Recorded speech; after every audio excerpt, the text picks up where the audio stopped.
দর্শক এত গরমতে এত গরম আমাদের দেশে যা বলার যায় না দর্শক কিভাবে আপনাদের বলে বুঝাবো দর্শক এখন গরমের জন্য আর আমাদের এখানে বিদ্যুৎ নাই দর্শক দেখুন আপনারা কি করবো উপায় নেই আমাদের বাজারের পাশে একটা বরফের আড়ত আছে ওই জায়গায় আসছি ভাইদের সাথে পরামর্শ করলাম 10 মিনিট এই গরমের ভিতরে থাকবো দর্শক 1000 টাকা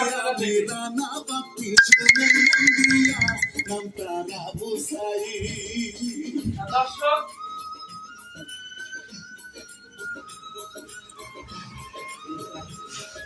গায়ে যেহেতু অনেক ঠান্ডা যত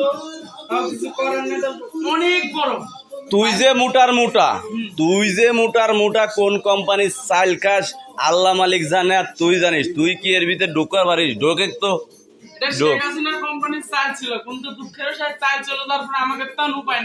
উপায় নাই তাই এরকমের অবস্থা এরকমের হ্যাঁ তুই অবস্থাটা কি কোন দাদি কোন কোম্পানির চাল খাও শোনা আর আওয়ামী লীগের কোম্পানির চাল